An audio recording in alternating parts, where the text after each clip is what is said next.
Vamos a orar un momentito, por favor, ahí donde están, hermanos, cierren sus ojos. Vamos a orar un momento al Señor. Y la palabra que vamos a compartir tiene que ver con este día especial. Vamos a hacer un paréntesis. Yo comencé una serie hace 2 domingos atrás titulada o basada en personajes poco conocidos de la Biblia. Hablábamos de aquella muchacha que el Señor utilizó, una chica que no le dio lugar a la rabia, a la ira, sino que abrió su boca y le testificó, le dio testimonio a la mujer de Naamán, el general asirio, y pudo ir y ser sanado y transformado por el poder de Dios. Y hablamos de esa chica desconocida, pero que ahí está. El domingo pasado hablamos de uno de los valientes de David, de Sama, un hombre que se paró y se jugó la vida peleando por un pequeño terreno lleno de lentejas, y hablamos de lo que todo eso representa. Y voy a seguir con esta serie de personajes poco conocidos, pero hoy hacemos un alto porque hoy tenemos que hablar sin lugar a dudas de la resurrección. Así que vamos a darle gracias al Señor por este momento. Padre, te damos infinitas gracias por el privilegio que nos das de estar aquí tranquilos en tu presencia. Y vamos a abrir tu palabra con temor y temblor, Señor, y pedimos que en este día tan importante tú nos hables a nuestras vidas y podamos hoy comenzar una semana victoriosa, una semana bendecida, una semana donde veamos puertas abiertas y donde veamos cambios y donde veamos verdaderamente que tú estás utilizando nuestra vida y estás obrando en todos y en cada uno de nosotros conforme a tu propósito y conforme a tu voluntad, Señor. Danos sabiduría, Dios mío, ayúdanos para poder oír tu voz y para poder captar tu mensaje en medio de todo lo que vamos a estar compartiendo en esta tarde. En el nombre bendito de Jesús. Amén y amén. Vamos a 1 Corintios capítulo 15, una vez más. Se han leído varias porciones del capítulo, aún no se ha leído todo, pero este capítulo es un capítulo monográfico, ¿vale? Es un capítulo que habla de un tema. Hay pocos capítulos en la Biblia que hablen de un solo tema desde el principio hasta el final. Generalmente hay capítulos que hablan de varias cosas en medio del mismo capítulo, ¿no? Pero en este caso tenemos todo el capítulo 15 de 1 Corintios que habla acerca del tema de la resurrección. Tenemos otros capítulos monográficos, por ejemplo, en 1 Corintios tenemos el capítulo 7, que habla de los problemas o de los posibles problemas que pueden haber en el matrimonio. Tenemos el capítulo 12 de Romanos, los deberes cristianos. Tenemos 1 Corintios 13, que habla de la preeminencia del amor. Así que hay varios capítulos en la Biblia que son temas monográficos. Y en esta ocasión, hablando acerca del tema de la resurrección, si miramos la vida de nuestro Señor Jesucristo, sin lugar a dudas fue una persona diferente a todos los que le precedieron y a todos los que vinieron después de él, evidentemente. Dice la Biblia que él enseñaba con autoridad. No es que no hubiera gente que enseñara en aquella época. En la época de Jesús y antes de Jesús hubieron grandísimos y buenos maestros. Por ejemplo, Shammai, Hillel y otros grandes maestros. Bueno, ya si nos remontamos atrás, hablaríamos de Samuel, hablaríamos de Moisés. Pero ninguno de ellos jamás se puede comparar con la figura del Señor Jesús. Porque el estilo, la forma de exponer, de explicar principios profundos del reino de Dios, como lo hacía el Señor, nadie lo hizo. Eso lógicamente levantó envidias, levantó celo, porque los fariseos, los escribas, los saduceos de la época también intentaron enseñar y tener el monopolio, el control de la enseñanza para que la gente sí o sí tuviera que recurrir a ellos. Pero cuando le oían enseñar a él y cuando le hacían preguntas difíciles, la pregunta saducea, como se llama, ¿no? Preguntas para que respondieras lo que respondieras, te van a dar por todos lados. Si dices sí, mal. Si dices no, también. Si dices que hay que dar, has quedado en evidencia. Si dices que no hay que dar, también. Él salía airoso de todo problema aparente que le presentaban. Dice que enseñaba con autoridad y no solamente hablaba bien, no solamente tenía un carisma impresionante que era como un imán que atraía a la gente, sino que además luego las obras respaldaban las palabras. Sí, porque hay gente que habla muy bonito y tiene un pico y un léxico increíble, pero luego ve su vida y su carácter es un desastre. Y no hay respaldo de Dios, no hay fruto. Sí, habla muy bien, muy interesante, muy profundo, muy no sé qué, pero luego no hay fruto. En la vida del Señor Jesucristo hubo muchísimo fruto, muchísimo. Él mismo llegó a un punto en el que dijo, si no queréis creer en mis palabras, descartarlas. Pero las obras que yo hago, nadie jamás las ha hecho entre vosotros. Así que por lo menos aceptar que las obras que yo hago son de parte de Dios. Y además con la autoridad con lo que lo decía. Porque llegó un punto en el que dijo, mira, ni lo que digo lo hago por mi propia cuenta, ni lo que hago lo hago por mi propia cuenta. Sino que todo lo que enseño, todo lo que comparto, todo lo que digo, todo lo que predico y todo lo que hago, lo hago porque mi Padre que me envió dice que esto es lo que hoy corresponde hacer. Así que ante eso... Ante ese argumento, ¿quién va a poner alguna objeción? ¿Te das cuenta? Dice la Biblia en Juan capítulo 3 que una noche tocó un gran fariseo, un principal entre los judíos. Quería hablar con el Señor, quería entrevistarse con el Señor. Y lo primero que le dice, Rabí, es mi maestro, sabemos que Dios te ha enviado, porque nadie puede hacer las señales que tú haces si Dios no está con él. Es decir, que había fariseos que reconocían que Jesús era un gran maestro, un gran orador. Pero de nada hubiera servido todo lo que dijo y todo lo que enseñó si al final no hubiera muerto en la cruz.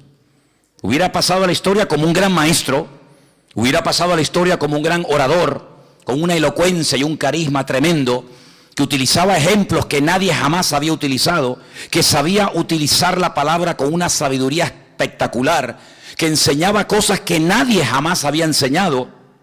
Él fue el primero que trajo el tema de el reino de los cielos. Dice, arrepiéntanse, porque el reino de los cielos se ha acercado a vosotros, y se ha acercado a través de él, a través de su misma persona. Pero repito, todo eso hubiera quedado en nada si al final no hubiera ido y hubiera cumplido la profecía de que tenía que morir crucificado entre dos malhechores. Hubiera quedado como un gran maestro y nada más. Pero la Biblia dice que incluso hasta su muerte, la forma como tenía que morir y lo que iba a decir y lo que iba a ocurrir colgado en la cruz, todo estaba escrito. Él levantó una expectativa que ya se había perdido en Israel hacía mucho tiempo. Antes de él ya habían venido otros haciéndose pasar por Mesías. Porque en la cultura judaica se cree hasta el día de hoy que en cada generación nace un Mesías. Pero ese que supuestamente es el Mesías no se da cuenta, se murió y se espera a que venga otro. Fíjate tú. Sin embargo, él no era uno más, sino que él dijo de sí mismo cosas que ni Moisés, ni David, ni Abraham, ni Jacob, ni Isaías, ni Jeremías, ningún profeta dijo cosas como yo soy el camino, yo soy la verdad y yo soy la vida. Eso no lo había dicho nunca nadie. Nadie jamás había dicho cosas como yo soy la resurrección y la vida. El que cree en mí, aunque esté muerto, vivirá. Sí, hizo declaraciones tremendas acerca de su propia persona. Una mujer una vez le dijo, me parece que tú eres profeta, porque tú me acabas a mí de descubrir cosas que nadie sabe. Y él le contesta en el Juan capítulo 4, ¿no? Si tú supieras quién habla contigo, tú le pedirías a él agua viva. Y la mujer no entiende el nivel profundo, elevado de la conversación. Y le dice, ¿agua viva? Pues si no tienes un caldero, no tienes nada para sacarla, ¿de dónde vas a sacar tu agua viva? Y el Señor mantiene una conversación con ella que transformó y cambió su vida. Esta mujer iba a esas horas de la tarde con un calor terrible para no tener que encontrarse con ninguna mujer en el pozo de Jacob, allí en Siquén, en Samaria, porque era una mujer que ya había pasado por muchas camas y había robado muchos maridos a otras mujeres y seguramente tenía una reputación pésima.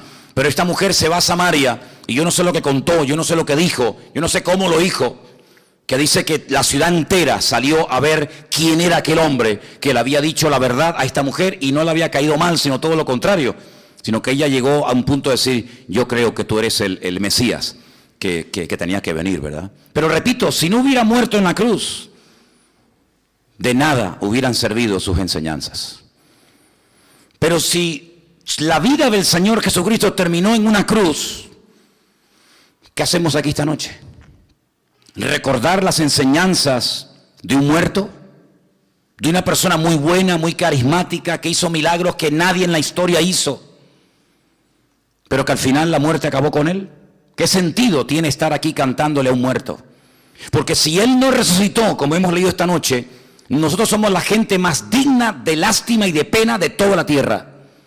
Porque hemos depositado nuestra fe, nuestra vida y nuestra confianza en un cadáver, en un muerto. Dice, ¿y vana es vuestra fe? Estáis creyendo en alguien que no tiene poder para ayudarte. Porque la Biblia dice categóricamente que los muertos no tienen poder ni para hacernos daño ni para hacernos bien. Porque están muertos.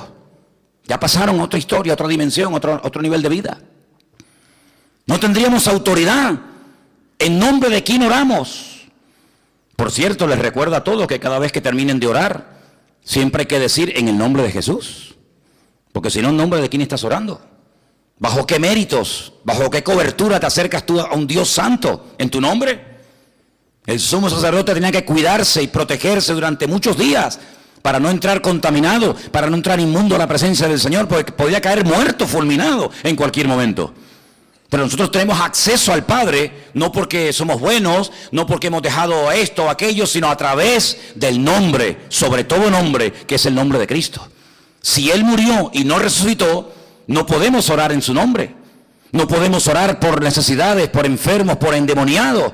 Ningún endemoniado sería libre de esas ataduras espirituales si el nombre de Cristo no tuviera poder y autoridad.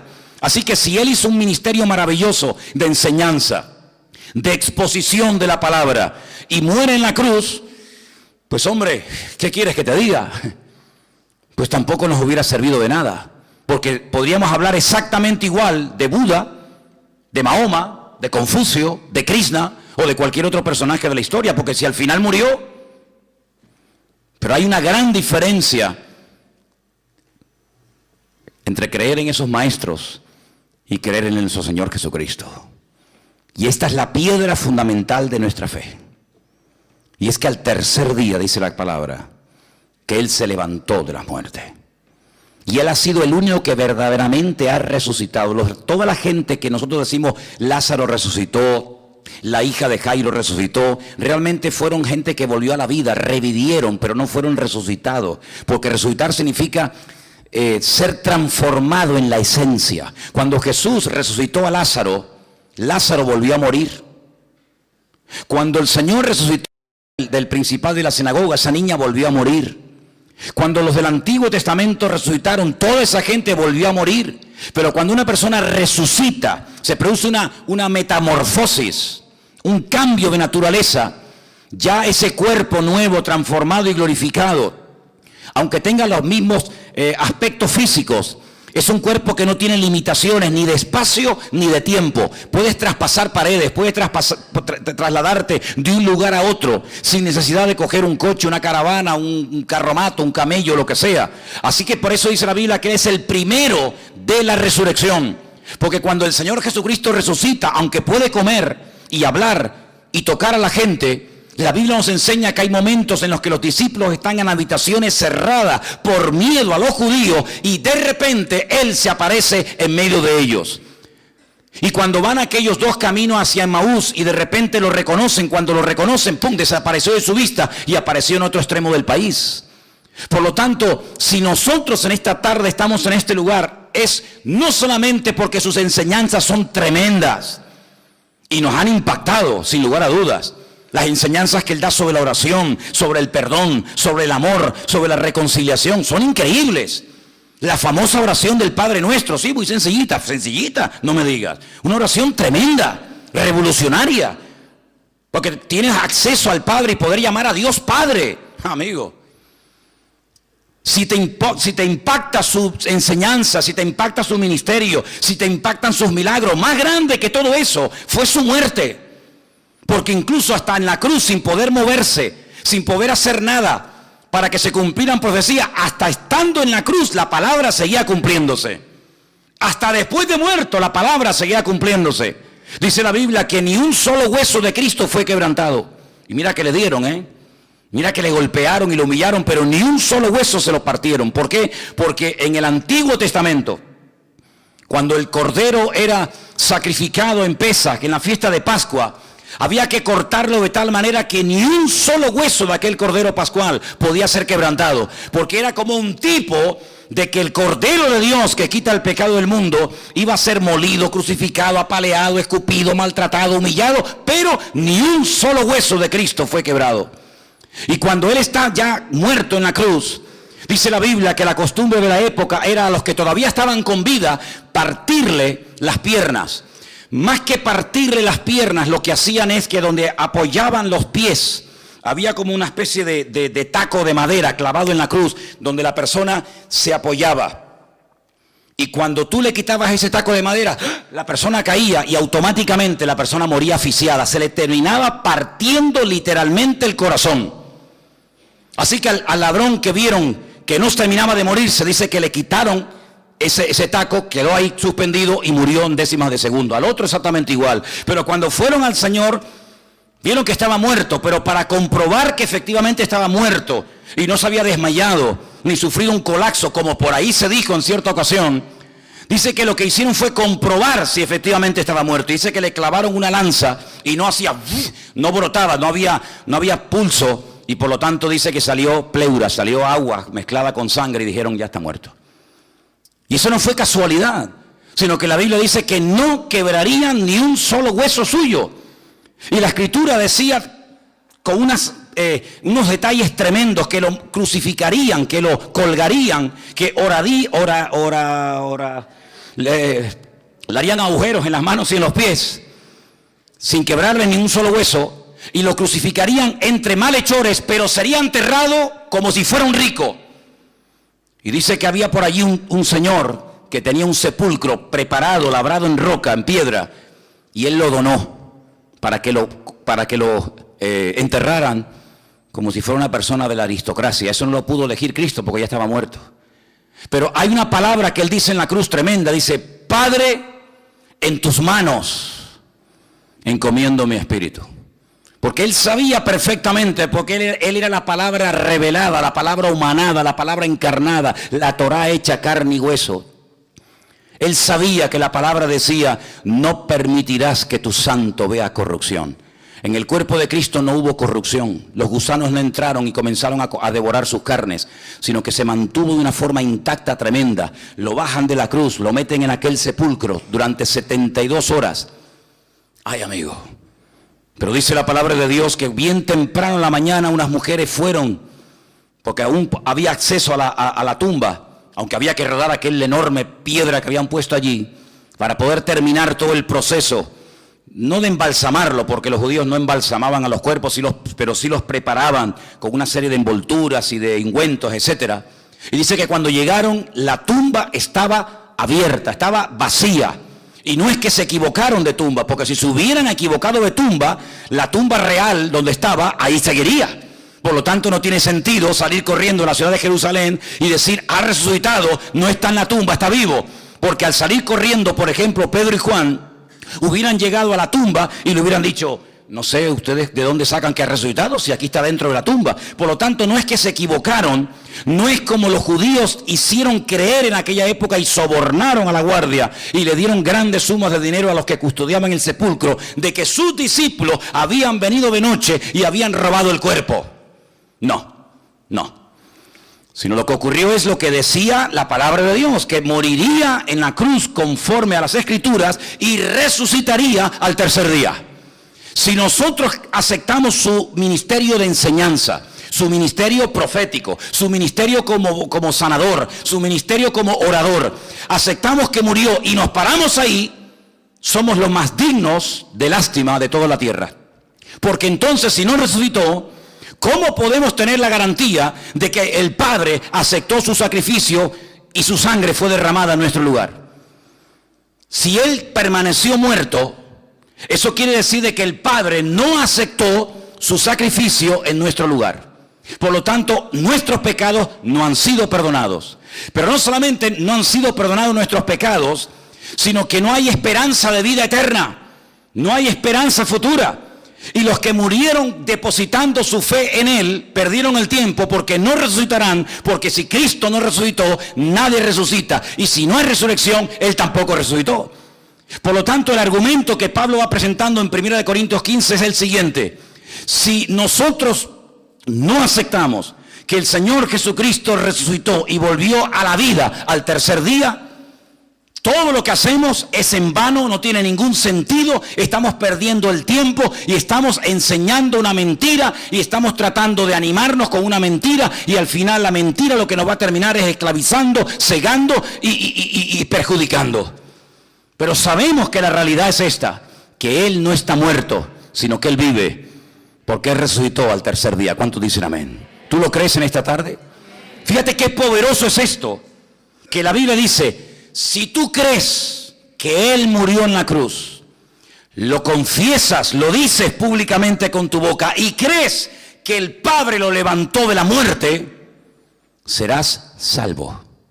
Fíjate qué importancia tan grande le da a la Biblia a la creencia, al confesar que creo que murió y creo que resucitó. Eso es lo que produce transformación, cambio, y lo que hace que nuestros pecados sean perdonados, porque no hay otra forma, no hay otra posibilidad de que nuestros pecados sean perdonados, sino solamente a través de lo que te acabo de mencionar. ¿Cuántos dicen amén? Ahora, en 1 Corintios capítulo 15, menciona algo que yo quiero tocarlo, no voy a parar demasiado en esto, pero hay un argumento que Pablo presenta, que está en el versículo 29, y es el siguiente: no lo menciona porque está a favor, sino lo menciona como ejemplo, y vamos a aclararlo. Versículo 29 de 1 Corintios 15 dice: de modo, ¿qué harán los que se bautizan por los muertos?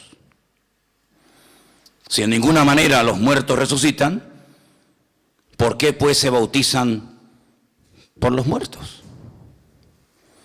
¿Es que acaso se puede una persona bautizar por uno que no está entre nosotros, por alguien que está muerto?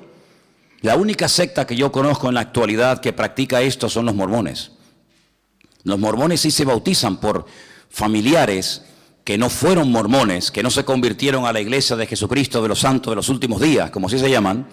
Entonces tú puedes tener una ceremonia donde te puedes bautizar por familiares, por padres, amigos, primos, etcétera, que no se hicieron mormones, como ellos creen que solamente los mormones se salvarán. Los que no se bautizaron en vida se condenaron, pero tú que vives puedes bautizarte por ello. Esto no es algo nuevo, esto ya arranca de los tiempos, incluso antes de Jesucristo era una práctica pagana. Si mi padre no terminó de abrazar la fe y la creencia en el Dios que yo hoy en día sirvo y adoro, pues yo me voy a bautizar aunque esté muerto por Él. Y Pablo no lo menciona como dándole credibilidad, como dándole importancia, así como diciendo, bueno, y por ahí los que se bautizan por los muertos, si no existe la resurrección, ¿por qué entonces se están bautizando? Como un argumento para darle peso y para darle importancia al hecho de que la piedra fundamental de nosotros los cristianos, los hijos de Dios, los que hemos abrazado lo que Él hizo y lo que confesamos con nuestra boca, es la resurrección. ¿Qué diferencia hay entre uno que tiene un Dios muerto y otro que también tiene un Dios muerto? Ninguna. Por eso cuando nosotros entendimos esto, dejamos de perder el tiempo yendo a procesiones. Porque las procesiones son un insulto a la soberanía de Dios. Porque las procesiones es sacar por las calles imágenes de talla hechas por las manos del hombre, que como hemos dicho 1.000.000 de veces, tienen boca y no hablan, tienen ojos y no ven, tienen oídos y no oyen, y tienen pies y no caminan. Cuando a nosotros nos llegó la luz, la verdad del Evangelio, de que el Señor Jesucristo no se puede representar en una imagen de oro, de plata, de madera o de lo que sea, y entendimos que Él no habita, que Él no se mueve de esa forma, sino que Él quiere estar contigo en tu corazón permanentemente, 24 horas al día, dijimos, adiós muy buenas, porque Él dice en su palabra que si le obedecemos y le aceptamos como nuestro Señor y Salvador, dice, yo estaré con vosotros todos los días, hasta el fin del mundo. Si eso lo leo en este momento un creyente aquí, lo puede creer totalmente, pero si lo lee un creyente en África, o lo lee un creyente en Asia, o lo lee un creyente en cualquier otra parte del mundo, a todos le está diciendo lo mismo, en el mismo momento. Quiere decir que si un creyente en cualquier continente o parte del mundo lee esa promesa y la cree, lo que estamos diciendo sin querer o inconscientemente es que Cristo está vivo y que Cristo es omnipresente. Y que yo sepa, el único omnipresente, el único que lo sabe todo, lo puede todo y está en todas partes al mismo tiempo, es el Rey de Reyes y el Señor de los Señores. Luego Cristo no era simplemente un ser humano, sino era Dios con nosotros. ¿Cuántos dicen amén? Así es. Si usted no cree eso, ¿en qué crees? Si Cristo simplemente fue un profeta, a mí un profeta no me puede cambiar la vida. Pero si yo creo que Él está conmigo y contigo y con el otro y con el otro y con el otro, eso quiere decir mi presente. Porque aquí no hay vuelta de hoja, o lo acepto o lo rechazo. O creo que Él está conmigo y contigo al mismo tiempo y con el otro y con el otro y con el otro, o digo esto no puede ser, esto es mentira.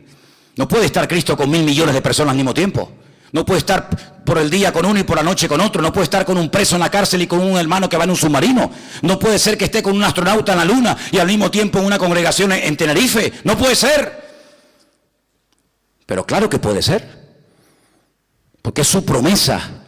Y dice que estará con nosotros todos los días hasta el fin del mundo. Si Él nos resucitó, ¿a quién estamos esperando que venga en las nubes? ¿Qué reino estamos esperando? El reino de un muerto. El Señor Jesucristo, cuando instituyó lo que nosotros llamamos la Santa Cena, en la noche de la Pascua, Él dijo algo increíble. Dice, haced esto en memoria de mí hasta que yo venga. Tuvo una conversación muy interesante y profunda con sus discípulos y les dijo, no se turbe vuestro corazón. ¿Qué es turbarse el corazón? Es cuando se ponía el vino en un lagar, en una barrica. No muevas el vino porque todo el pozo, todos los residuos salen arriba y hay que dejarlo quieto. El apóstol Pablo utiliza este término cuando dice, ¿quién os perturbó? ¿Quién os movió de vuestra fe? Porque ustedes corríais bien, ustedes venían bien, pero alguien os perturbó, alguien os sacudió vuestra fe y por eso ahora queréis dar marcha atrás. Cuando yo les dije que de atrás hay que avanzar y no de adelante avanzar retroceder hacia el pasado. Y entonces dice el Señor, no se turbe vuestro corazón, no mezclen cosas, verdades con mentiras, pasado con... No se turbe vuestro corazón. Si creéis en Dios, creed también en mí. Y ellos están ahí atentos diciendo, a ver, ¿qué vas a decir? Porque en la casa de mi Padre muchas moradas hay. Simplemente lo que voy a hacer ahora es ir y preparar el lugar para vosotros, para que donde yo estoy, vosotros también estéis conmigo. Y sabéis a dónde voy, y sabéis el camino, y sabéis cómo comportaros, y salta por ahí uno y dice, Señor, pero ¿cómo vamos a saber el camino si no sabemos ni a dónde te vas? Dice, ¿cómo que no sabes? Si yo te he dicho ya 1000 veces que yo soy el camino, yo soy la verdad, y yo soy la vida, y nadie va a ir al Dios eterno, sino solamente a través de mí. Es decir, no hay otra manera de ir a la presencia del Padre más que a través de Jesús. Efectivamente, así de claro, no hay otra. Por lo tanto, se quedaron con la boca abierta y le dijeron, bueno, pues, puesto que esto es así de claro y contundente, solamente nos queda pedirte un favor. Antes de irte, muéstranos al Padre. Moisés le pidió a Dios, déjame verte, y el Señor dijo, no, porque nadie podrá verme como Dios y permanecer vivo. Y cuando uno de sus discípulos le dice, Señor, muéstranos al Padre, te la está jugando, amigo. Pero si quieres, la respuesta que te voy a dar es la siguiente, el que me ha visto a mí, ha visto a mi Padre. ¿Lo crees? Y dijo, sí, pues adelante. Fíjate tú el nivel de conversación que está manteniendo el Señor con esta gente. Por eso cuando Él va a Betania para ascender y volver otra vez a la presencia del Padre, sus discípulos que se dan cuenta que ha sanado enfermos, que ha echado fuera demonios, que ha multiplicado panes y peces, que ha caminado por encima de las aguas, que ha convertido agua en vino, etcétera, etcétera, etcétera, solamente tienen la última petición. A ver si esta por lo menos se la concede. Y le dicen, Señor, antes de irte, ¿restaurarás el reino de Israel? Los romanos serán destruidos, volveremos otra vez a tener nuestro rey, nuestra monarquía, nuestro templo, etcétera. ¿Vas a restaurar en este tiempo la monarquía y el reino? Y el Señor se les queda mirando y dice, es que a ustedes no les corresponde saber estas cuestiones. Ustedes lo que tienen que hacer es lo que yo les he dicho, ir a Jerusalén y esperar la promesa de mi Padre. Nada más, porque no es incumbencia vuestra saber si es ahora, si es dentro de un año. Ahora no se preocupen por esas cuestiones teológicas que tanto les preocupan a ustedes. Ustedes lo que necesitan es poder, autoridad, para poder llevar hasta lo último de la tierra el mensaje que yo les he enseñado y que ahora a ustedes les corresponde compartir. Vayan a Jerusalén, pero a Jerusalén, y no podemos ir a Samaria, donde están los samaritanos que se quedaron locos contigo y aquella mujer tan amable. No podemos volver a Galilea, no, a Jerusalén. Pero es que en Jerusalén no nos quieren. En Jerusalén te mataron, en Jerusalén te crucificaron, aún está allí la cruz en el camino cuando te llevaron al monte de la calavera.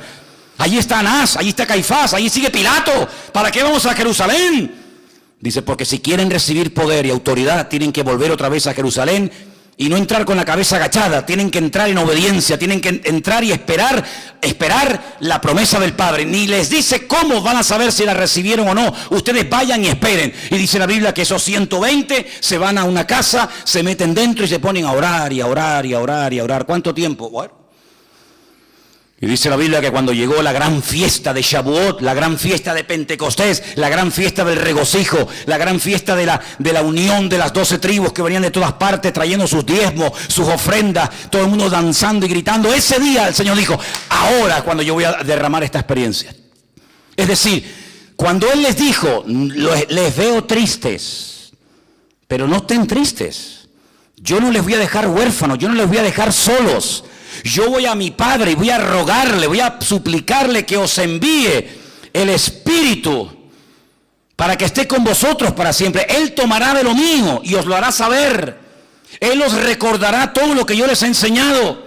Él os guiará a toda la verdad. Él será un consolador, Él será un guía para ustedes. Estará con vosotros para siempre. No tengan miedo. Él los va a capacitar para que las obras que yo he hecho, ustedes también las puedan hacer. No dice obras o señales diferentes, sino dice lo que yo he hecho, que ustedes también lo puedan hacer. Ahí uno puede estar seguro de si algo es de Dios o algo no es de Dios. Cuando nosotros hacemos algo diferente a lo que Él hizo, eso no es de Dios. Porque Él dice, estas señales seguirán, y ahí menciona 4 tipos de señales diferentes, para que sepamos discernir y comprobar en todo momento si esto es de Dios o sabe Dios de dónde viene esto. Así que vayan a Jerusalén y esperen. Y allí esperaron. Y algo pasó aquel día, y hay que ser muy, muy ciego para no entender esto. Que esa gente que entró en aquella casa, cuando salieron, permítame la expresión, pusieron el mundo patas arriba. Un hombre que había negado al Señor hacía pocos días atrás, diciendo, yo no sé quién es, yo no quiero saber nada de Él. Hasta el punto que Él apostata. Si no, es que eso no puede pasar, ¿no? ¿Por qué? Porque tú lo digas. Porque tú lo digas. No, nadie puede apostatar, nadie se puede ir atrás. ¿A ti quién te enseñó eso? Vayan a mis discípulos y a Pedro. ¿Cómo? Pero Pedro no era discípulo, no, porque él dice que no quiere ser más del Señor. No conozco a ese hombre, no quiero saber nada de él. Muy bien, chao, adiós, muy buena. Pero como yo creo en él, como yo quiero seguir usando su vida, aunque él no quiere que yo lo use, vayan a mis discípulos y a Pedro y díganle que vayan a tal sitio que yo allí me encontraré con ellos. Y Santiago remacha el clavo diciendo, si hermanos, empieza así el versículo, hermanos, ¿qué es un hermano? Uno que pasa por la calle, no, un hermano es el que tiene el mismo padre que yo, el mismo Dios que tú y que yo, ¿sí o no? Eso es un hermano mío. Ay, fulanito no es hermano mío, no. ¿Por qué? Porque él adora no sé quién, y para ser mi hermano en Cristo usted tiene que tener el mismo Dios que yo tengo.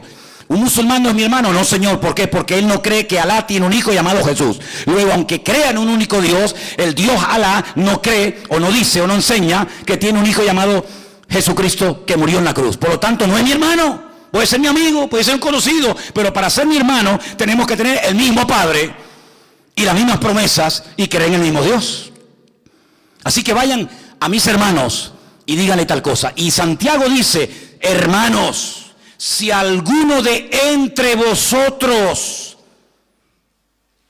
pero tienes que empezar diciendo el versículo bien, porque como cortes una palabra ya la liamos.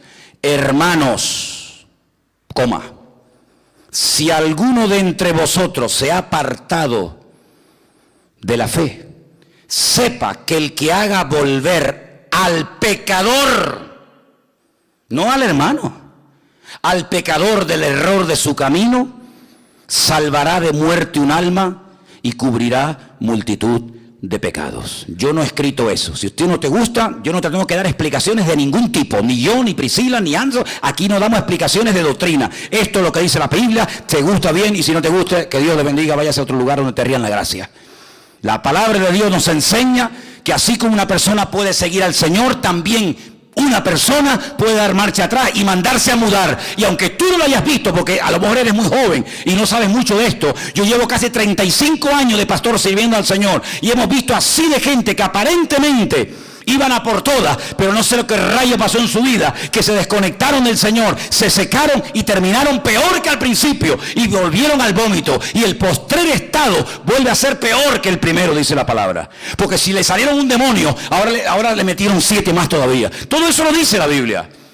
Y Pedro tuvo que ser restaurado, y por eso el Señor le dice: ¿tú me amas? Qué pregunta más tonta. Para ti sí, pero para el Señor no, porque amar significa obedecer. Amar no solamente es recibir, eso no es amar. Hombre, ¿cómo no me vas a amar si te estoy dando y dando y dando y dando y dando? Eso no es amar. Pero ¿y si no te doy? Si te digo las cosas claras, si te digo, no corras, que no es por ahí, ya no te estoy dando, te estoy corrigiendo. ¿Me amas? Eso es lo que le está diciendo el Señor a Pedro. ¿Tú me amas? Sí, pues ponte a trabajar para mí, apacienta mis corderos. ¿Tú me amas más que esto? Sí. Pues cuando eras joven hacías lo que te daba la gana. Hasta me negaste a mí. Fíjate si eras libre. Pero cuando seas viejo, extenderás tus manos, te ceñirá otro y te llevará donde tú no quieras ir. Y dice al final del texto, Juan capítulo 21, esto dijo el Señor, dando a entender con qué tipo de muerte había de glorificar a Dios. Si me amas, ¿estás dispuesto a morir como yo? Y Pedro lo hizo, y sabemos que fue fiel hasta el final, porque la Biblia dice fiel hasta. ¿Hasta cuándo? ¿Hasta el próximo culto? No, hasta la muerte. Yo te daré la corona de la vida. Y al que venciere, no borraré su nombre del libro de la vida. Bueno, y si no venzo, pues ya sabes. Al que venciere, hasta el final, confesando al Señor hasta el final, no te borro de mi libro. Pero como no seas fiel hasta el final, amigo, atente a las consecuencias.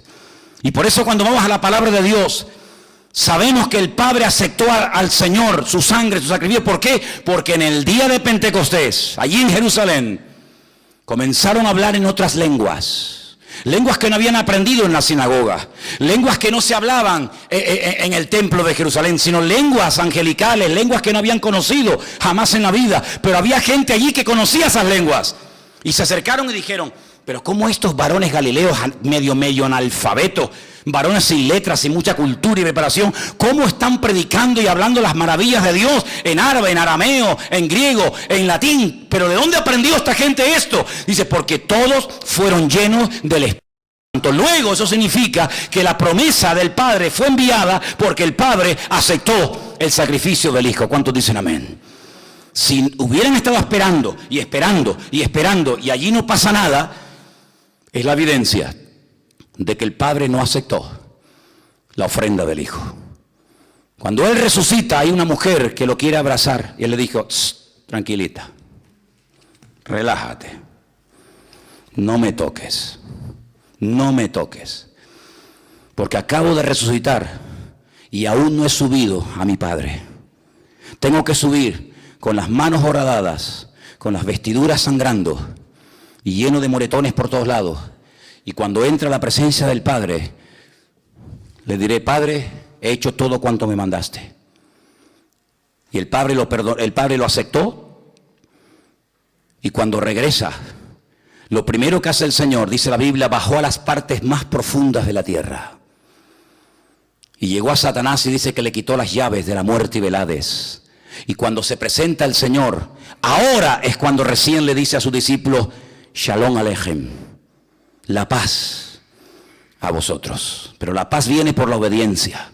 La paz no viene por predicar bonito. La paz no viene porque morir en una cruz y sacar. No. La paz viene porque he recibido de mi Padre el aval, el respaldo.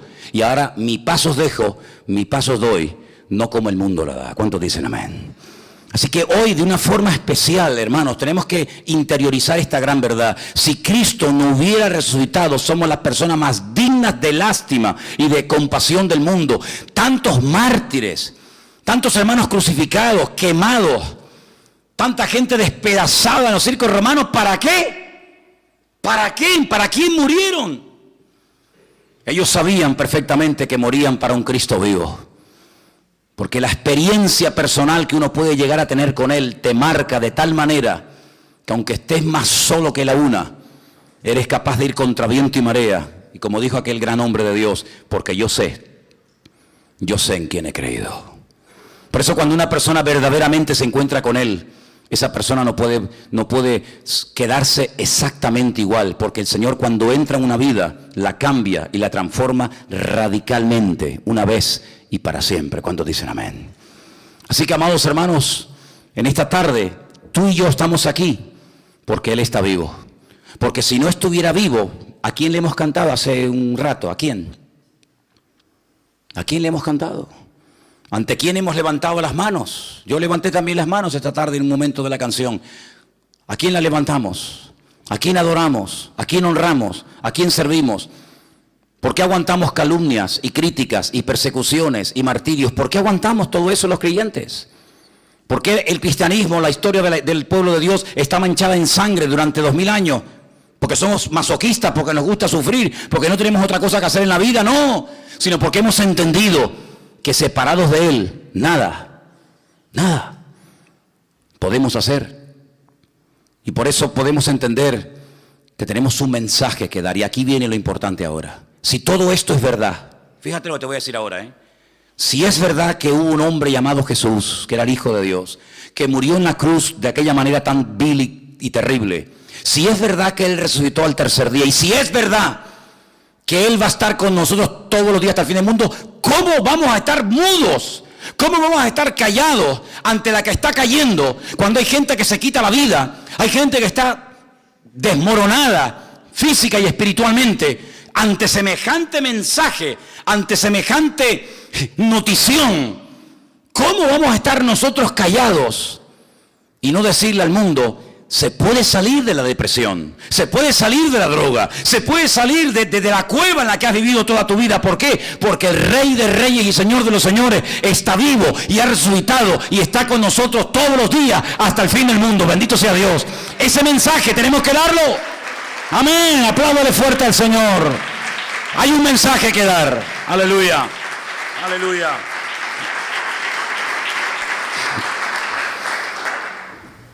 Y algo muy importante, el creyente que cree en todo esto y interioriza estas verdades, tiene autoridad. Tiene la autoridad del Señor. Quiero que vayamos a Marcos, el último capítulo del Evangelio según San Marcos, para que leamos directamente las palabras del Señor y veamos la tremenda autoridad que el Señor le da a su pueblo, a sus hijos, a los que creen en Él. Marcos capítulo 16, por favor. Vamos a leer a partir del versículo 14. Marcos capítulo 16, versículo 14 en adelante.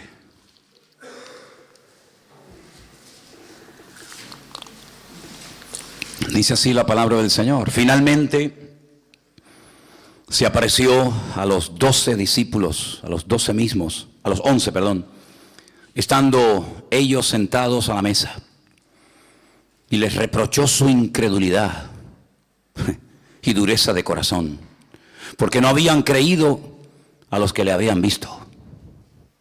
Y les dijo: id por todo el mundo y predicad el evangelio a toda criatura.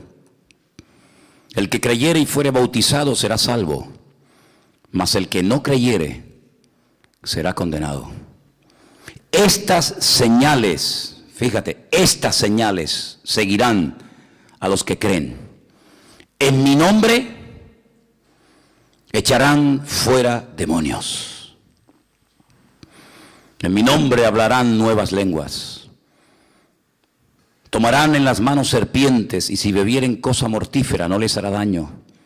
Sobre los enfermos pondrán sus manos y sanarán. ¿Crees esto? ¿Todo o parte? Porque hay alguno que dice: bueno, esto sí, pero después esto de no sé qué. ¿Todo o no? ¿Sí o no? ¿Todo? Muy bien. Pues entonces empieza a practicar esto. ¿O ya no hay endemoniados en Tenerife? ¿Ya no hay? Hace muchos años estaba yo a punto de comenzar a predicar un día jueves. Y vi un medio movimiento extraño por ahí al final. No era en esta iglesia, era en otra que pastoreé. Y había unas personas que habían sido enviadas por unos hermanos que estaban en casa orando y de repente alguien allí en ese salón montó un zaperoco, se manifestó de una forma tremenda. Y estos creyentes de toda la vida, de generaciones, no sabían ni qué hacer ante semejante situación. Y no se le ocurre otra cosa a este señor que decir a sus hijas, vayan a la iglesia de Manolo y díganle que venga corriendo. Entonces yo, no sé a quién, le dije, hermanos, si pueden ocupar mi lugar, tengo que salir, hay una urgencia, y me fui. Cuando llegué a la casa de estos hermanos, muy buenos hermanos, pero no sabían qué hacer. Me abren la puerta y estaban todos blancos como el papel. Y me dice, está en la sala. Digo, vale. Me fui para allá, estaban todos metidos en las habitaciones y había una persona manifestada con demonios en su vida. Y yo simplemente hice lo que dice la Biblia. Me vino al momento la palabra, en mi nombre echarán fuera demonios. Nada más. Llegué, me agaché, estaba tumbado en el suelo y le dije, en el nombre de Jesucristo, sal de este hombre y déjalo en paz y nunca más lo molestes. Se levantó, su vida pegó un cambio total y absoluto, comenzó a venir a la iglesia, llamó a su padre, anciano de una iglesia en Madrid, llamó a sus hermanos, llamó a sus familiares y me dice, quiero un día públicamente dar testimonio. Y dio testimonio. Y su vida cambió radicalmente. Y ustedes dirán, ¿y ese qué fue de ese hombre? Hoy por hoy se llama Marcos Monje Barrio y es el pastor de la iglesia del Puerto de la Cruz. Ay, amigo. Estábamos un día en un culto y de repente terminó, nos estábamos saludando, despidiendo y de repente oigo por ahí un zaperoco, un ruido, alarido, y voy para allá y me dice un chico, es que mi madre padece de ataques epilépticos. Digo, ¿me dejas orar por ella? Y dice, sí. La miré así y yo dije, ataque epiléptico, este no tiene ni idea de lo que hay aquí. Reprendí, tomé autoridad, como dice la Biblia, sin espavientos, sin gritos. En el nombre de Jesús, sal fuera y deja en paz a esta mujer. La mujer se levanta así, como un resorte y me dice, yo sabía que algo malo tenía, pero no sabía lo que era. Y le dije, lo que usted tenía era un demonio que la estaba atormentando. Después me confesó que había ido a montones de lugares. Al año siguiente fuimos a la playa de las Teresitas a bautizar un grupo de hermanos. Y esta señora estaba allí. En un año no se había congregado en ninguna iglesia, ni siquiera en la nuestra. Y me la encontré allí. Y cuando me acerqué a ella le dije, ¿qué fue de aquellos ataques epilépticos que a usted le daban? Y dice, no, nunca más me volvieron a dar ningún ataque. Yo desde aquel día cambié y nunca más volví a sufrir ningún tipo de ataques. En un campamento donde había 2,000 y pico jóvenes en Buenos Aires, en Ezeiza, en Argentina. Estoy predicando y de repente, ¡pum!, se me salta un joven y me agarra de la corbata y me empieza a ahogar, endemoniado hasta las orejas, lo agarra así en peso, me lo llevo a una habitación, me dio patadas por todos lados, aquello fue una lucha titánica, lo reprendí en el nombre de Jesús, quedó libre completamente. Y cuando hablé con él, le digo, ¿desde cuándo te pasa esto? Dice, desde que comencé a pagarle a prostitutas que practicaban macumba, umbanda y todo esto, y quedé totalmente endemoniado y poseído de todo lo que le pasó. Estábamos en la Cuesta de Piedra predicando, sale una mujer de entre el público, se me tira a la plataforma y me quiere arañar y me quiere ahogar. Al día siguiente la citamos, viene a la iglesia. Estamos aquí en otra congregación, la citamos, ¡pum!, se manifestó de una forma tremenda. Y como ya estábamos con tanto endemoniado y con tanta gente con esta historia, una mujer que había llevado a unos uruguayos o paraguayos a que le limpiaran la casa y lo que se hicieron fue una chapuza terrible, tremenda, visiones, las puertas se abrían, los cuadros se caían, aquello era algo terrible. Y dicen, porque yo no he visto nunca eso. Bueno, eso no es problema mío, si no lo has visto, no sé en qué mundo te has movido tú, pero yo me he movido en el mundo espiritual desde los 17 añitos hasta ahora, mijo. Y entonces le digo a Elena, mira, arregla tú esto porque yo ya estoy ya endemoniado hasta aquí. Me fui, me dice, ¿pero qué hago? Y tú quédate aquí. Y fue libre completamente en el nombre del Señor. Hay cantidad de personas que los ingresan en manicomio, cantidad de personas que los ponen en camisas de fuerza, cantidad de personas que dicen, no, está loco, no, es que el pobrecito tiene una depresión. No, hay gente que está endemoniada literalmente, hermanos. Cuando estábamos en el puerto de la Cruz, ¿no se acuerdan ustedes que llegó un grupo de cubanos santeros y nada más llegar allí al puerto de la Cruz? ¿Qué fue lo que dijeron? Me dijeron, venimos a destruirte a ti, a tu familia y a la obra. Y le dije, pues no sabes con quién has dado, amigo. Esto va a ser una guerra a muerte, ¿eh? Y mataban allí gallinas y hasta una cabra mataron un día en el patio de allí de la iglesia. Y ahí hacían de todo y no sé qué, y gritaban y se manifestaban y velas por aquí, velas por allá, y ponían un pavo muerto decapitado en la puerta de la iglesia, y palomas por aquí, y metían huesos de no sé qué, hicieron de todo. Tenemos la autoridad más grande que existe, que es el poder del nombre de Jesucristo. Y Dios nos dio una palabra, estando una noche en el Cotel, en el Muro de los Lamentos en Jerusalén, el Señor me dio una palabra y me dijo, de aquí a poco tiempo, nunca más lo volverás a ver. Y cuando volví le digo, hermano, vamos a orar y tomar autoridad, y esta gente se marchó, pero les dije, no se van a ir como vinieron, no, se van a ir peleados entre ellos y arruinados y divididos, y así fue. Quisieron montar una zapatería, no funcionó. Quisieron montar un karaoke, no funcionó. Quisieron montar un sitio alterne, no funcionó. Un auténtico desastre. ¿Qué te parece, amigo? Porque hay poder y autoridad en el nombre de Jesús. ¿Por qué tiene que ir una persona a un santero? ¿Por qué tiene que ir una persona a un adivino, a uno que echa las cartas cuando tiene un problema de tipo espiritual? Cuando a usted le duele la muela, ¿va a un cardiólogo? Sería ridículo. Pero si usted tiene problemas en el corazón, ¿para qué va a un dentista? Hay especialidades, dentistas, cardiólogos, ginecólogos, etcétera, etcétera. Y en el mundo espiritual, Dios ha puesto en esta tierra un grupo de gente llamada a sus hijos, su pueblo, nación santa, pueblo adquirido por Dios. ¿Para qué? Para que cuando ocurran estas cosas, le podamos decir al mundo, que el nombre de Cristo tiene poder y tiene autoridad, y van a ver la gloria de Dios. Yo estaba un día predicando en la cárcel, fui 7 años oficialmente el capellán del centro penitenciario Tenerife 2, ahí en La Esperanza. Y estaba predicando un día en un comedor enorme lleno de gente. Y de repente oigo mi nombre por la megafonía, por favor, el pastor Manolo Sierra, preséntese en la celda número tal. Y yo digo, de esta no salgo. Fui para allá, entro a una celda y había una chica, es una celda así con como unas literas. Había una chica en el suelo revolcándose, un jaleo, un griterío, tirando todo por las paredes. Y la funcionaria así, temblando, y me dice, por favor, haga algo, haga algo. Y le dije, vale. Me agaché, la cogí así y le dije, en el nombre de Jesucristo, sal de ella y no la molestes nunca más. Ahí se quedó, se volvió, se sentó y la mujer me dijo, ay, muchas gracias, no sabíamos ni lo que hacer. Una funcionaria pagada por el Estado, que tendrá una porra, tendrá lo que tú quieras, pero no tiene la autoridad que tú y yo tenemos, porque la autoridad de Cristo Dios te la ha dado a ti, pero para usarla. No prediques desde la teoría. Es muy bonito predicar desde la teoría. A mí no me llegan esos mensajes, bla, bla, bla, bla, bla. Cuando llega la hora de la verdad, hay fruto, hay evidencias verdaderas de cambios. Si tenemos la autoridad del nombre de Cristo, hay que usarla, querido hermano, porque mayor es el que está en nosotros que el que viene contra nosotros.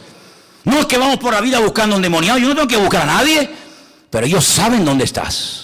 Y cuando vemos que hay una familia que no levanta cabeza, cuando vemos que hay una persona que cae y tropieza, te tienes que parar y decir, no le vamos a dar al diablo el gusto, porque el Señor nos ha dado poder y autoridad, porque está vivo, porque reina y vive para siempre en nuestras vidas. Y usted tiene que pasar de la teoría en la que ha vivido a lo mejor años a la práctica. Y cuando usted diga, Señor, úsame, aunque me dé miedo, aunque no sepa ni qué decir, aunque no sepa ni cómo actuar, cuando el Señor vea que hay 40, 50, 80, 90, 1000, 100 creyentes que están dispuestos a ser usados por el Señor te va a poner gente necesitada. Pero ¿por qué a veces hay creyentes que dicen, pues a mí nunca me ha pasado eso? Porque nunca he estado dispuesto a ir más allá de tus esquemas, a ir más allá de tu teoría. Pero cuando te dejas usar por el Señor te va a dar oportunidades para que bendigas a la gente, no con bla bla, sino con el poder y con la autoridad de Cristo. Y para eso estamos tú y yo en esta tierra, hermanos. Es tremendo cuando a veces hay personas que dicen, bueno, pero ¿y qué hago? Y lo llevan al santero y le llaman por aquí. Nosotros tenemos que ser la sal de la tierra y la luz del mundo. Y ya está bien de teorías, ¿eh? Hay creyentes que han estado toda la vida en las iglesias y no hay un fruto de la autoridad de Dios en ellos. Ante cualquier crítica, ante cualquier palabra, ante cualquier exhortación se amedrentan. Pero ahí la palabra de Dios dice que vendrán contra ti por un camino, pero por 7 huirán. Bendito sea Dios. Y estamos viviendo en unos tiempos en los que estamos rodeados de maldad y de tinieblas como no te puedes ni imaginar. Pero hay creyentes que están como encogidos, pensando en sus problemas, pensando en sus historias, y Dios no te ha llamado ni murió por ti en la cruz el Señor Jesucristo para que estés todo el día mirándote el ombligo y pensando en tus problemas, en lo que tienes o en lo que no tienes, sino te ha llamado para marcar una diferencia y para decir, yo quiero ser una persona usada en mi tiempo en el nombre del Señor. ¿Cuántos dicen amén? Y esto es algo que tiene todo creyente, la autoridad. El otro día recibí un correo de una persona, probablemente a lo mejor vea este mensaje después en su casa, no lo sé. Y me dice, ¿cómo es posible que usted haya dicho en una predicación que orar por gente que tiene problemas espirituales no es un don? Y le dije, no, es que orar por una persona que tiene un problema espiritual no es ningún don, es una obligación. Los dones están en Romanos 12, los dones están en 1 Corintios 12, ahí están los dones, no hay más, no te inventes. No tengo el don de tocar la guitarra. No existe el don de tocar la guitarra, no mezcles las cosas, no vayas de listo. No hay un don de tocar la guitarra, hay satánicos, AC/DC, Iron Maiden, etcétera, etcétera. Son guitarristas impresionantes, son demoníacos. Y tocan la guitarra mejor que tú y que yo, pero hasta con los ojos cerrados. Ay, es que Dios le dio don de tocar la guitarra. Que no hay don de eso. Hay talentos, hay habilidades, hay cosas que uno puede aprender a hacer en la vida. Los dones están, te repito, si lo quieres aprender, si no, ahí te queda. Romanos 12, 1 Corintios 12, ya está, no le des más vuelta. Y los ministerios que son Efesios capítulo 4, apóstoles, profetas, evangelistas, pastores y maestros. No, pero falta uno, ¿cuál? Oh, el don de la pandereta, el ministerio de las maracas, el ministerio de los niños. ¿Pero por qué te inventas cosas? ¿De qué vas por la vida? ¿De enterado? ¿De fantasma? Apóstol, pastor, evangelista, profetas y maestro. Ya está. Dones, Romanos 12, 1 Corintios 12. Ministerio, Efesios 4. Y el fruto, Gálatas 5, 22, 23. Más el fruto del Espíritu es amor, gozo, paz, paciencia, benignidad, fe, mansedumbre, templanza. Contra tales cosas no hay ley. No hay más. Uy, y entonces si yo, no sé, si yo por ejemplo, no sé, toco el piano, que Dios te bendiga. Es un talento, mijo. Maradona, ¿qué don tenía? El don de la pierna, ¿no? Y David Copperfield, el don de la desaparición. Son talentos. Y si no sabes moverte en esto, mejor que te calles y aprendas. Porque hay mucho que aprender del mundo espiritual. Y yo estoy aquí para enseñarte a ti, no tú para enseñarme a mí. Cuando tú viniste yo ya estaba aquí. Y yo estoy aquí para pastorearte a ti. Pero tú no me vas a pastorear a mí en la vida. Y esto es lo que dice la palabra de Dios. Y si usted quiere tener dones, yo te voy a decir cómo puedes tener dones. Y si quieres un día que oremos por un endemoniado, vente conmigo. Y te voy a decir, haz esto, esto y esto. Y vas a ver cómo funciona. Y si quieres ver la gloria del Señor en tu vida, no desde la teoría, sino desde la realidad, vas a ver cómo el Señor te va a usar. Pero muchas veces el Señor no usa más a la gente porque tiene ya unos esquemas. No, es que a mí nunca me enseñaron eso, es que ese no es mi problema. Yo no sé lo que te enseñaron a ti, yo sé a quién he parido y yo sé cómo yo he criado aquí a mis hijos. Pero si usted vino torcido o torcida, eso no es problema mío. Pero sí es problema mío ayudar a enderezarte y a enseñarte que hay más de lo que hasta el día de hoy has visto. Porque estamos viviendo en unos tiempos donde ya los hermanos no pueden conformarse con orar poquito, leer un poquito. No, ha llegado el momento de la realidad. Jesús se le presentó a sus discípulos, el Cristo resucitado y glorioso, y desde la orilla del mar de Galilea, en Tacma, que hemos estado allí infinidad de veces, miró a sus discípulos agobiados, cansados, frustrados, toda la noche para arriba, para abajo, nada, y le dice, ¿habéis pescado algo? Y le contestaron, nada. Toda la noche para arriba y para abajo. No hemos pescado ni una sardina. Nada. Claro. Eso es lo que pasa cuando hacen las cosas en vuestras propias fuerzas. No hay fruto, no hay resultado. Bla, bla, bla, bla, bla, bla. Vamos a hacer algo. Cojan la misma red, desde ahí mismo, la misma barca, pero échala a la derecha. Le podía haber dicho, tírala para atrás, da igual. Y dice que lo hicieron y cuando intentaron sacarla, la red no se les partió de milagro. Tuvieron que pedir ayuda porque la barca casi se les hundía de la bendición. Cuando llegaron a la orilla, dijeron, oye, vamos a contar a ver cuánto hemos cogido. 1, 2, 3, 80, 90, 21. ¿Cuántos había? 153 peces. ¿Y qué más da? Si había 153 o 45 o 200 o 1. ¿Para qué dice la Biblia el número? ¿Qué más da? Ani Elohim Adonai Eloheinu. Yo soy el Señor, tu Dios. Valor numérico, 153. Ahí está la firma. ¿Quieres saber quién ha hecho el milagro? Adonai Eloheinu Baruch atah Adonai. Yo soy el que te ha dado la bendición. ¿Quieres la bendición de Dios? Es tuya si la quieres. Pero para tener la bendición de Dios hay que tener varios requisitos y términos. Primero, humildad. Solamente sé que no sé nada. Como vayas de enterado, como vayas de enterada, no vas a ver la gloria de Dios. Es que yo sé pescar, venga. Es que yo sé, venga. No vas a ver nada, porque separados de mí, nada podéis hacer. Vas a estar con esta iglesia, con la otra, con aquí, por allá, con el pastor Juan, con el pastor Antonio, con el pastor Pepito, con el hermano Antonio, con la hermana tal, con el profeta no sé qué. Pim, pam, pim, pam, pim, pam. Nada. Al final del camino, igual o peor. Humildad. Segundo, buscar de verdad la bendición de Dios. Buscar de verdad la bendición. Señor, quiero que tú uses mi vida. Quiero que tú la uses. Quiero que me sorprendas. Porque yo he dicho muchos domingos por la tarde, hermano, pídale al Señor que en esta semana el Señor le sorprenda. ¿Es que acaso todavía el Señor nos puede sorprender después de tantos años? Claro que sí, por supuesto. Señor, sorpréndeme. Porque nosotros tenemos a veces actitudes que se han convertido en nuestros enemigos. Tenemos, por ejemplo, un marido inconverso y ya como que inconscientemente ni siquiera ya ni nos imaginamos, ni nos ilusionamos con la posibilidad de verlo un día aquí alabando al Señor. Porque como ya he pedido, y ahí es donde se mueve el enemigo, en el conformismo. Es decir, bueno, este no va a cambiar, esto no lo voy a conseguir. ¿Cómo que no? Una mujer con 90 años quedó embarazada. Y Dios la sorprendió. ¿Te imaginas mañana leer en el periódico, mujer de 90 años en Santa Cruz de Tenerife queda embarazada? ¿Te imaginas? Eso eran las noticias de los tiempos de la Biblia. Ciudad gigantesca de millones de habitantes ha sido derrumbada dando vueltas a un grupo de personas tocando un shofar. Y dice, pero no puede ser.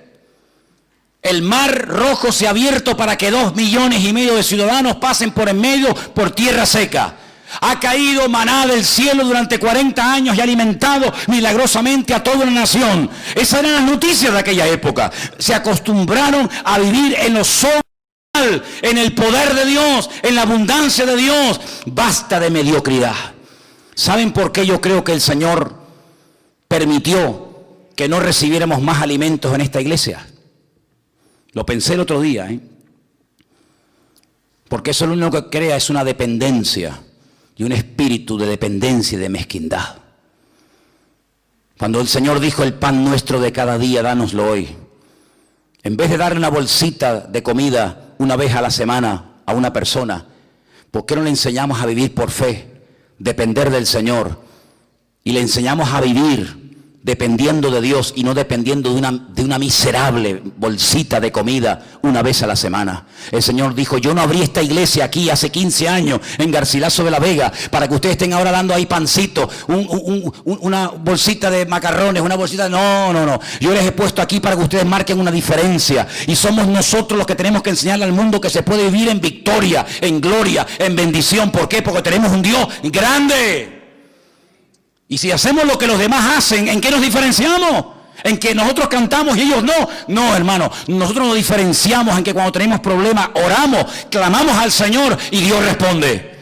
Y por eso lanzo un llamado esta noche aquí. Qué poca gente viene a orar. Gente que está en paro, que no trabajan, que no hacen nada y que no vienen a la oración de los miércoles. Ni a la del viernes. Y a veces ni a la del domingo a las 6 de la tarde. Hermanos, vamos a esforzarnos en orar a Dios. Tenemos ahora mismo a la madre de nuestro hermano José Gregorio en el hospital. ¿La puede sanar el Señor? ¿Puede hacer un milagro en ella, sí o no? No lo dice muy convencido. Bueno, pues si fuera tu madre o si fuera tu hija, ¿a qué lo haría más fuerte? Bueno, pues ahora hay una petición urgente de orar por una hermana, la madre de nuestro hermano José Gregorio, que está en el hospital. Vamos a orar y no vamos a parar hasta ver la bendición de Dios. Y que no diga el Señor el día de mañana, ay, qué pena que no oraron, porque yo quería obrar, pero yo obro a través de la oración y de la constancia de mi pueblo, pero ni siquiera eso fuisteis capaz de hacer. Vamos a cumplir con nuestras responsabilidades y que por lo menos nos vayamos a la cama con la conciencia tranquila. Por lo menos oré y que se haga la voluntad de Dios, pero yo hice mi parte y el resto que lo haga el Señor. Cierra tus ojos ahí donde estás, hermano y hermana. Mira, si es verdad que Cristo está vivo, nuestra vida tiene que cambiar radicalmente. Si es verdad que Él está esta tarde aquí y que el diablo ha sido derrotado y vencido, si es verdad que Él derrotó a todo el infierno y que nosotros tenemos su misma autoridad, su misma gracia y unción y poder, nuestra vida tiene que ser una bomba. Porque Romanos capítulo 8 dice, y escucha bien esto, si el espíritu de aquel que levantó a Jesús de entre los muertos mora en vosotros, Él vivificará vuestros cuerpos mortales por su espíritu que mora en vosotros. Es decir, ese Ruach HaKodesh, ese espíritu poderoso, esa unción de lo alto, llámala como quieras, que el Maestro tuvo, nuestro Señor, en este mundo, lo ha repartido a su pueblo para que podamos vivir en victoria. Y por eso a veces vienen problemas y dificultades, para que aprendas a usar en el nombre de Jesús la autoridad que tienes dentro de tu cuerpo. Es tremendo lo que estamos viendo, hermanos, cada día. Jóvenes, niños, que se meten en un aeropuerto, en una estación de tren, y dan su vida y se matan, se inmolan, llevándose por delante a docenas y docenas de personas, porque tienen poder, el poder de esas bombas, de esa dinamita, el poder de esa metralla, de esos tornillos y clavos y tuercas que llevan dentro y ¡pum!, explotan. Pero tú sabes que el creyente tiene también un poder dentro de su vida, pero no para matar y destruir, sino para dar vida, para ayudar, para consolar, para animar. ¿Cómo sale, cómo fluye ese poder? Abriendo tu boca y declarando las verdades de Dios. Mi vida va a cambiar. Mi padre y mi madre se convertirán y vendrán a tus pies, Señor. Mis hijos te servirán y predicarán tu palabra. Mi problema se va a solucionar. Mi enfermedad va a ser sanada. Voy a ver puertas abiertas, voy a ver la gloria. Así sale la bendición, así sale el poder que llevas dentro. Pero si no hablas y te quejas encima, pierdes la oportunidad de ver la gloria de Dios. ¿Cómo podemos saber si Dios sana si nunca estoy enfermo? ¿Cómo podemos saber que Dios suple si nunca tengo una necesidad? ¿Cómo puedo saber que Dios restaura si no necesito ser restaurado en nada? ¿No te das cuenta que las circunstancias de la vida están matemáticamente diseñadas y pensadas para que en cada una de ellas descubras el poder de tu Dios? Sara sabía que no importa la edad ni la enfermedad, el poder de Dios la sanó y dio a luz con 90 años. Por eso su hijo que vio a su mamá sanada por el poder de Dios, cuando él se hace hombre y se casa con una chica que también tenía la misma limitación física que su mamá, él oró al Señor, le dijo: Señor, tú sanaste a mi madre y pude nacer yo. Así es que tú me has demostrado en mi familia que tú eres capaz de sanar a mujeres estériles. Te pido que ahora a mi esposa, a mi mujer, le abras la matriz, como abriste la matriz de mi madre y yo pude nacer. Y Dios lo hizo. Y vio cómo el Señor lo honró dándole 2 hijos preciosos. ¿Qué te parece?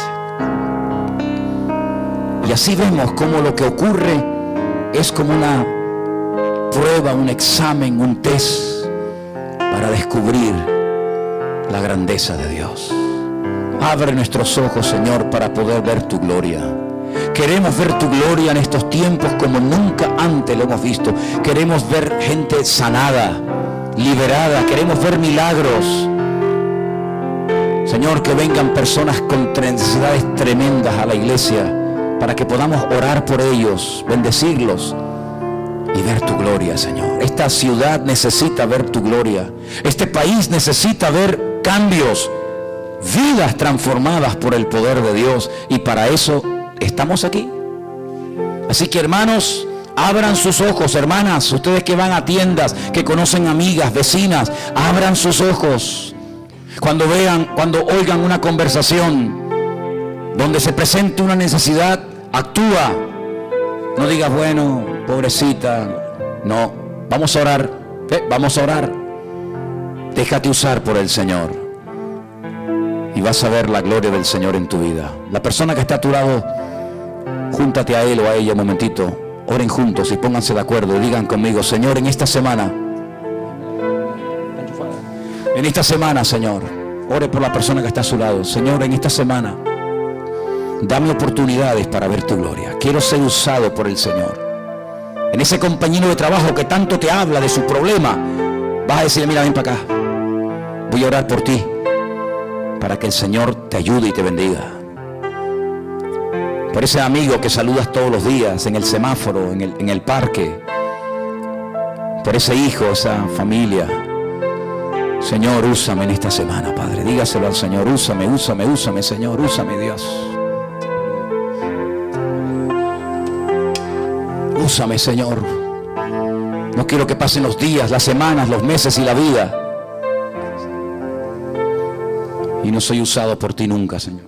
Yo quiero ser usado por ti poderosamente. Y si tú realmente le pides al Señor esto, y la prioridad en tu vida es presentar tu vida al servicio del Señor, te aseguro que no pasará ni un solo día en el que no tendrás la oportunidad de dar testimonio del poder de tu Dios. Pero tú tienes que poner de tu parte y estar atento y estar observando lo que ocurre a tu alrededor, y en cuanto se presente la oportunidad, ¡pam!, ahí te dejas caer. Y tienes que hacer lo que Cristo haría si estuviera en tu lugar en ese momento y en ese lugar, en ese día. Iba caminando el Señor y vio un cortejo fúnebre, la gente llorando. El Señor dijo: alto, alto. Puso la mano sobre el féretro y la niña se levantó. Aprovechó la oportunidad. ¿Qué te parece? Tenían hambre en el desierto. Dijo: bueno, pues que hubieran traído comida ya ellos. No. Vamos a aprovechar esta oportunidad para multiplicar los panes y los peces. Hay una tempestad en medio de la mar. Bueno, no sé, no trajeron pastillas para el mareo. Aguántense. No. Vamos a tomar autoridad y reprender este viento y que se haga una gran calma. En otras palabras, las circunstancias tienen que saber interpretarlas y leerlas. Y en la medida en que practiques y te dejes usar por Dios, te vas a quedar con la boca abierta de ver cómo el mundo espiritual es tan real como el aire que respiras, y vas a ver la gloria del Señor. Yo animo a los jóvenes que habéis venido a un retiro. Hoy es cuando comienza el retiro, no cuando termina. Hoy es cuando se tiene que marcar una diferencia en tu universidad, en tu colegio, en tu familia. Hoy es cuando tú tienes que decir: Señor, yo quiero ser usado desde joven, porque el que no se dejó ser usado por joven, difícilmente lo será cuando sea grande.